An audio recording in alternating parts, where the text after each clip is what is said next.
Vinheta de abertura. Fundo azul. No centro, círculos tomam o aspecto de um átomo que dá lugar a um globo terrestre que gira em torno do próprio eixo. Círculo branco. Dentro dele, nome do programa. Meio ambiente por inteiro. Garça sobrevoa lago. Água jorra por entre pedras. Trator passa em estrada de terra. Quando você consegue reduzir custos e, ao mesmo tempo, explorar menos os recursos naturais, está no caminho certo. O futuro está próximo e a saúde do planeta vai depender do que a gente fizer agora para deixar um ambiente equilibrado para as próximas gerações.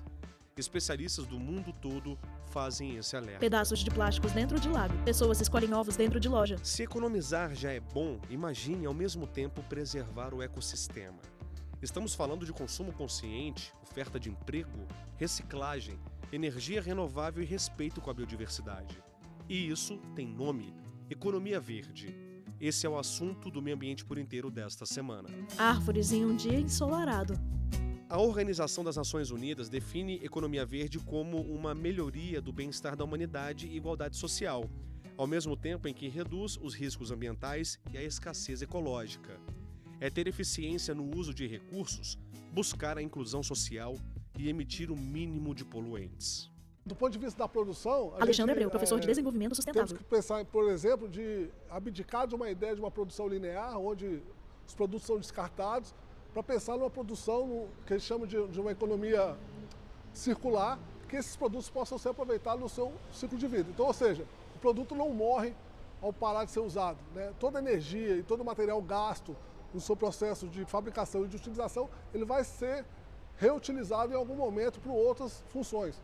Em 1992, o Rio de Janeiro foi palco de uma conferência histórica que reuniu chefes de Estado de vários países, a Rio 92. Na época, a economia verde substituiu o conceito de ecodesenvolvimento. 2 décadas depois, na Rio +20, o assunto foi um dos principais temas de discussão. O assunto fazer parte da pauta é importante. A questão é que muitas vezes essa pauta ganha, proeminência e em algum momento, com alguns acordos multilaterais ou bilaterais, um ou outro agente, algum outro país sai e diminui a importância do assunto. Isso vem ocorrendo e ocorreu mais recentemente. Então, na realidade, o que a gente imagina é que isso ganhe, não só se mantenha na pauta, mas ganhando maiores apelos, o que não está acontecendo ultimamente. Nossa reportagem também conversou com esta advogada, especialista em direito ambiental. Ela explica que tratados internacionais como os protocolos de Montreal e de Kyoto e o Acordo de Paris são fundamentais para reduzir, por exemplo, a emissão de gases de efeito estufa. Se nós formos para analisar grosso modo, é fazer funcionar o artigo 225 Cibele Del, da Armelina, Constituição, advogada. que todos têm direito a um meio ambiente ecologicamente equilibrado, e isso leva em conta inclusive as relações de trabalho. E isso é uma economia que eu poderia dizer como verde. Recentemente, a Organização Internacional do Trabalho divulgou um relatório que revela um cenário otimista para futuros empregos. Segundo a pesquisa, até o final do século, a economia verde deve gerar cerca de 24 milhões de novos postos de trabalho. Essa conta a gente tem que refletir por 2 lados. É importante saber que a economia verde está gerando emprego.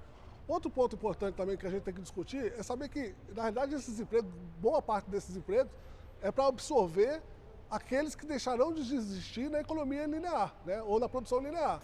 A OIT explica que novos empregos vão ser criados com práticas sustentáveis no setor de energia, como, por exemplo, o uso de veículos elétricos e o avanço na eficiência energética de edifícios. O estudo afirma ainda que, em contrapartida, pode haver perda de empregos no Oriente Médio e na África, devido à dependência de combustíveis fósseis e mineração. O relatório sugere também que os países tomem medidas urgentes para treinar trabalhadores nas habilidades necessárias para a transição para uma economia mais verde, prevenindo a pobreza. Carro elétrico estacionado em vaga. O relatório da OIT prevê também, nos próximos anos, mais veículos elétricos em circulação. Países como a China, Reino Unido e Japão têm investido cada vez mais na mobilidade sustentável. No Brasil, isso ainda é novidade, mas a tendência é que aos poucos os carros elétricos ocupem as ruas. Em Brasília, os primeiros veículos livres de combustíveis fósseis já estão rodando, mas com uma diferença: eles são compartilhados. Homem dirige veículo elétrico, para em vaga de estacionamento coberto. Os carros elétricos foram cedidos para o governo do DF pela Agência Brasileira de Desenvolvimento Industrial, a ABDI, em forma de comodato, um empréstimo sem custos. A ideia é redução de custos, né? A gente sabe que o governo Thalita do Distrito Dayer, Federal tem coordenadora de custo difusão tecnológica, fixo ABDI. com combustível, com manutenção, e a gente pretende reduzir esses custos com a utilização do veículo elétrico, com o compartilhamento do veículo elétrico. E dar os sinais de mercado necessários para que essa solução chegue para o cidadão comum, né? Porque é mais do que futuro, é presente. 2 metros e 33 centímetros de comprimento, 1,23 de largura. Esse modelo tem 2 lugares, 17 cavalos, e como é bem leve quando acelera, ele responde bem. Nós entendemos que as tecnologias chegam para melhorar Gilvan a vida Máximo, das secretário de pessoas, Ciência, Tecnologia e Inovação, DF. Tudo aquilo que é para baixar o custo, zerar despesas e facilitar a vida das pessoas, você pode ter certeza que nós vamos trabalhar pesado para que isso aconteça. Os primeiros testes estão sendo feitos com 20 veículos, disponíveis apenas para servidores públicos do governo do DF. Eles vão usar nas secretarias, vai ter um ponto, eles vão para uma reunião, determinada reunião, usam seu crachá, desbloqueiam o software e compartilham no governo do Distrito Federal. Hoje, o GDF tem uma frota de quase 2.000 veículos próprios e 527 alugados. Eles custam por ano para os cofres públicos com combustível e manutenção 16 milhões de reais. O secretário de Ciência e Tecnologia do DF explica que a ideia é que nos próximos meses a população também utilize os veículos. Eles são importados. Cada um custa cerca de 80 mil reais. É fazer com que a população tenha contato com esse carro elétrico. Ela possa dirigir esse carro elétrico. Então, isso é muito importante, porque não vai estar poluindo a cidade também. A poluição zero desses carros, eles não fazem barulho. O carro elétrico tem autonomia de 100 km, ou seja, é para rodar na cidade, sem grandes deslocamentos. Repórter Leonardo Ferreira, Brasília, DF. A direção é bem leve, você não precisa se preocupar em passar marcha, é um carro automático e a velocidade máxima é de 80 km por hora. É um carro confortável, menor do que os veículos que a gente está acostumado a dirigir. E o que chama mais atenção é o silêncio. Não há ruído. O carro é pequeno, branco e amarelo. Leonardo dirige o carro. A bateria sinalizou que vai acabar? Basta encontrar o eletroposto mais perto, o ponto de carregamento. Em 1h30 está pronto para rodar. Homem segura a tomada do carro elétrico e a encaixa em carregador na parede da vaga. O carro elétrico talvez seja um dos melhores exemplos no conceito de economia verde. Ele não emite poluentes na atmosfera, tem manutenção barata, usa energia limpa e design futurista. Portas do carro estão abertas verticalmente. O futuro é o carro elétrico. Hoje eu não penso 2 vezes. Se eu for comprar um carro hoje, eu vou comprar um carro elétrico. Eu ando num carro 6 cilindros, a gente anda em carro 6, 8 cilindros, e eu falei que isso daqui 3, 4, 5 anos vai virar um elefante branco, um trambolhão que ninguém vai querer. Prédio com dizer, fachada projetada para redução de carga térmica. No próximo bloco você vai conhecer um centro comercial que consome quase a metade da água de um prédio convencional do mesmo tamanho. Quer saber como? A gente mostra já já. Vinheta, fundo azul. A animação de um átomo que dá lugar ao planeta Terra, que dá lugar a um círculo branco. No centro, meio ambiente por inteiro. Vinheta, fundo azul. A animação de um átomo que dá lugar ao planeta Terra, que dá lugar a um círculo branco. No centro, meio ambiente por inteiro. Entardecer no campo de energia eólica. Um dos caminhos da economia verde é investir em energia limpa e renovável, bom para o bolso e para os recursos naturais. Painéis solares sobre um teto branco.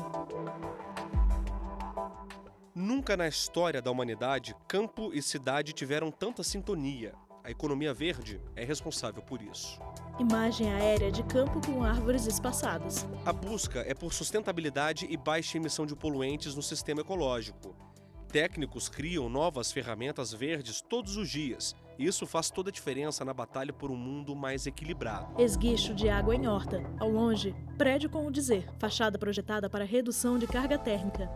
Um exemplo é este prédio na área central de Brasília. Nossa reportagem tirou uma tarde para conhecer o primeiro edifício verde com certificação internacional em nível máximo do Centro-Oeste. Cada centímetro foi pensado para trazer bem-estar aos usuários, estimular uma vida sustentável e preservar os recursos naturais. Janelas do prédio dispostas lado a lado. Do lado de fora, os espelhos refletem a cidade.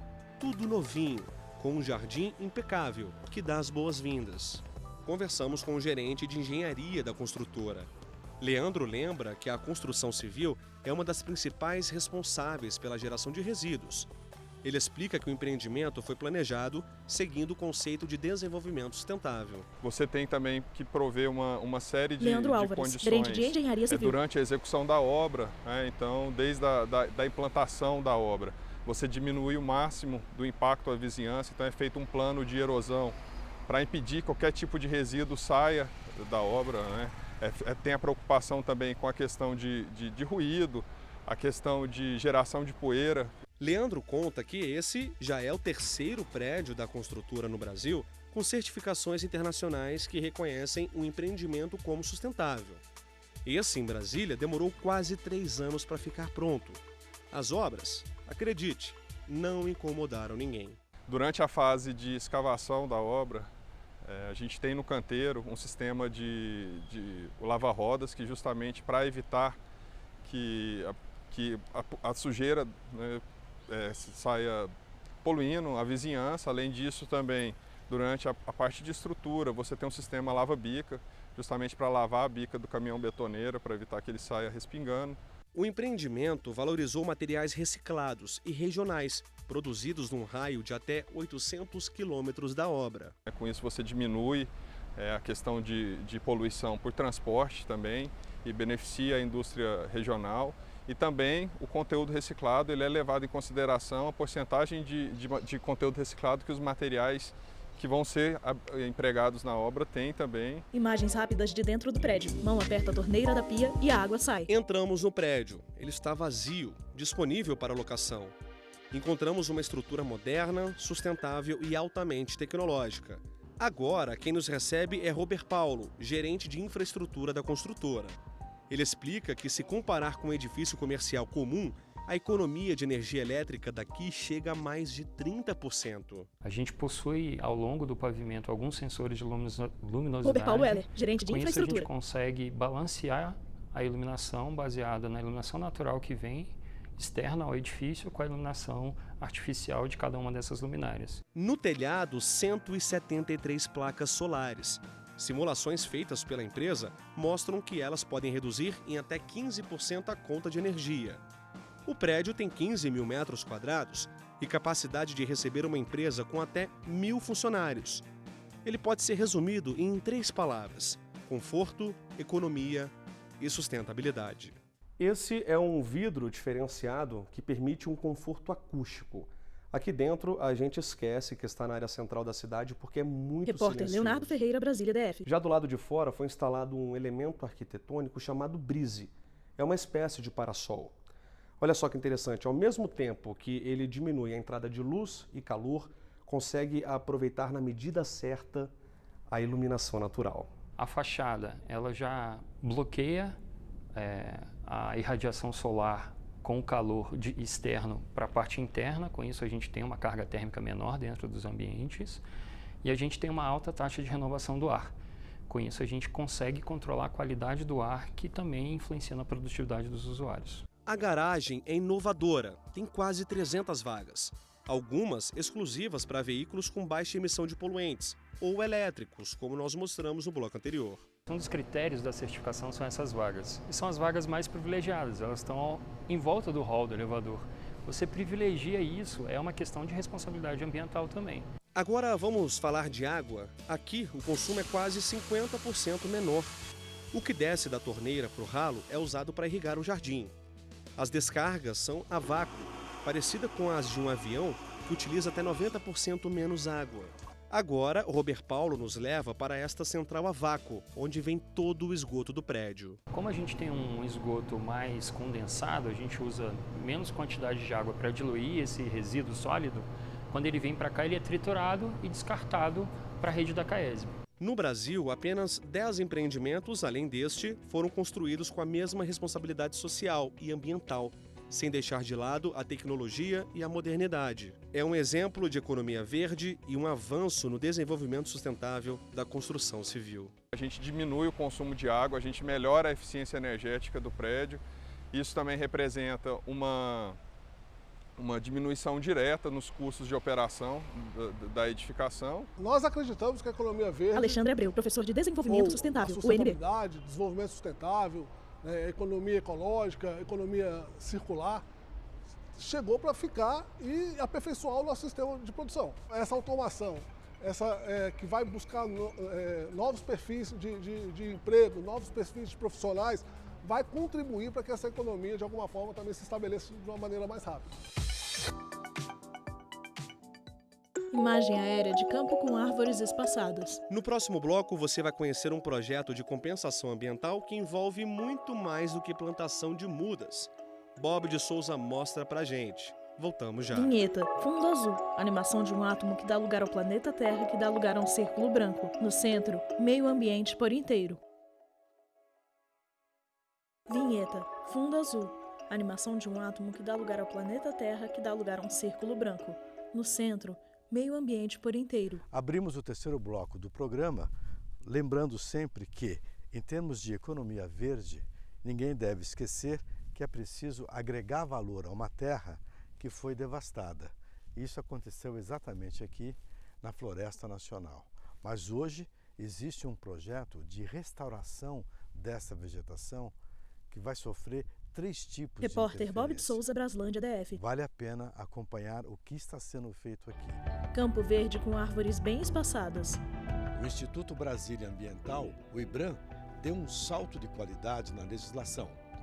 O senso comum de recuperação de áreas desmatadas era o simples plantio de árvores. Mas, no Distrito Federal, desde novembro, esse tipo de manejo mudou e para melhor.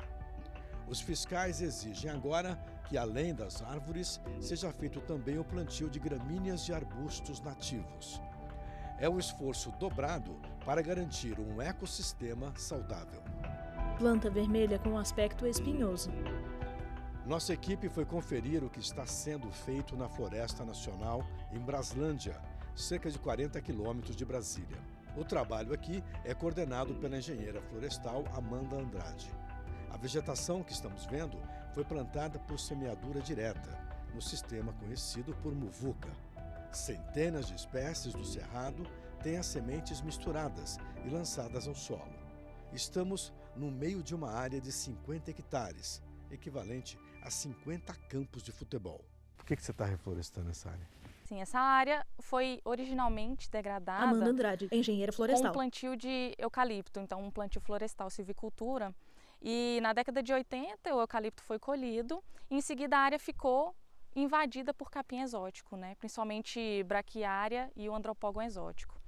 E a gente queria justamente aumentar a diversidade de espécies aqui e aí por isso que nasceu essa oportunidade de restauração nessa área. O trabalho de mestrado de Amanda está sendo tocado aqui, desde 2016, com o apoio de técnicos do Instituto Chico Mendes, o ICMBio. Ao todo, foram lançadas 8 toneladas de sementes, a um custo aproximado de R$140 mil. Durante o ano de 2016, a gente preparou a área por meio de gradagens sucessivas, justamente para ir retirando o máximo possível de capim exótico. Depois disso, a gente fez uma semeadura de cerca de 4 toneladas de sementes de espécies de folha redonda, que são as dicotiledôneas. A gente fez isso mecanicamente, usando trator, com uma distribuidora de adubo, né? A gente coloca a mistura de todas as espécies dentro dessa distribuidora e fez a semeadura em área total. Cobertura de nativas que predomina hoje em dia na área, que foi toda semeada, com principalmente as 2 espécies principais nossas de cobertura, que é o estilosantes e o amargoso. As folhas do capim brilham contra o sol no meio da tarde. Amanda explica que as árvores que vingaram na semeadura direta ainda estão pequenas, porque as características do bioma não permitem um rápido desenvolvimento. O cerrado tem ritmo próprio. O que a gente espera de uma área dessa daqui? Que os capins que a gente semeou no início desse ano comecem a aparecer na área e com o controle que a gente tem feito de forma muito firme com herbicida seletivo para gramíneas exóticas, a gente espera reduzir ao máximo gramínea exótica e começar a dominar a área com capins nativos. E aí gerar uma estabilidade ao longo do tempo para que essa área consiga permanecer dessa forma. Pergunto a Amanda sobre o custo da semeadura direta em relação ao plantio de mudas. Ela responde que as sementes baixam as despesas, mas ainda é um pouco cedo para se medir com precisão a economia gerada. Mas técnicos do Instituto Chico Mendes afirmam que com sementes o custo do investimento cai até 50%. Além disso, o valor agregado da terra sobe com a presença do capim e das gramíneas nativos. O sistema restaura a biodiversidade rasteira. Mas a guerra contra espécies invasoras, como o capim braquiária, continua nestes 50 hectares. No solo, fileira de mudas de capim braquiária. Amanda dividiu a restauração em 3 módulos. Vamos visitar uma área que mostra o solo mais exposto. Amanda, aqui eu vejo que tem um corredor. Qual é a diferença básica desse trecho para aquele? A principal diferença é que aqui a nossa estratégia foi combater o capim exótico durante um tempo mais longo. E para isso a gente não semeou as espécies de cobertura, as espécies nativas de cobertura, que são o estilosantes e o amargoso, por enquanto. O que a gente fez aqui? A gente abriu linhas e nas linhas a gente semeou apenas as espécies nativas arbóreas. Ah, então aqui nós não temos o capim, só temos as árvores. Isso. E qual que é o nosso objetivo? Faz isso no primeiro período chuvoso. Durante um ano, a gente vai ficar combatendo as espécies exóticas aqui, tanto na entrelinha quanto nas linhas, fazendo aplicação de herbicida e no caso aqui que a gente acabou de fazer uma roçagem. Durante o segundo ano, o nosso objetivo é vir semeando as espécies de cobertura nativa e também os capins, que aí sim a gente vai conseguir ver a cobertura de nativas como um todo, como a gente viu na outra área. Agora, vamos até o último modo de plantio, já na descida do sol na linha do horizonte. A área mede 35 hectares e aqui foram plantadas 100 mil mudas, há 6 meses. Nos corredores, espécies nativas avançam na proteção do solo. E, diferentemente do que foi feito no primeiro módulo, a semeadura direta será feita até setembro. O tamanho das mudas, como já dissemos, não importa muito. A gente sabe que o crescimento é lento. O que a gente tem que garantir? A sobrevivência nos anos iniciais. Porque a gente sabe que durante os primeiros anos elas estão investindo em crescimento para baixo, em crescimento radicular. E com esse crescimento radicular que elas vão justamente buscando reservas mais profundas de água no solo, para depois disso, depois dos primeiros anos, começar a investir em crescimento acima do solo. O crescimento das raízes pode chegar a 10 metros de profundidade e cada bioma tem sua estrutura de sobrevivência. No Cerrado, a existência exige das espécies um trabalho duro. E a rotina do bioma fica bem melhor quando o homem não atrapalha. E uma coruja pode até olhar o pôr do sol sem medo. Galhos de árvores. Ao fundo, o sol se põe lentamente atrás de um morro. O céu está alaranjado. Garça voa sobre um lago.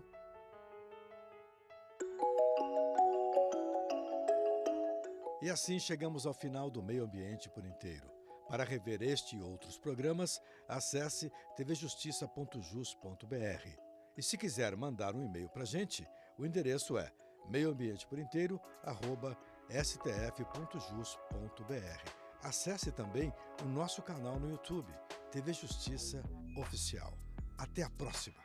Créditos. Produção, Rayane Ribas. Reportagem, Bob de Souza e Leonardo Ferreira. Edição de texto, Bob de Souza. Cinegrafia, Lúcio Ribeiro e Paulo Dutra. Assistência técnica, Josenildo Júnior e Juvenal Alves. Edição de pós-produção, Paulo Mendonça. Videografismo, Leonardo Veloso. Núcleo de programação, Rosa Wazen. Núcleo técnico, Fábio Guedes. Núcleo de produção de programas, Soraya Fonseca. Supervisão, Coordenadoria de TV e Rádio. Secretaria de Comunicação Social, STF. Realização, TV Justiça 2019.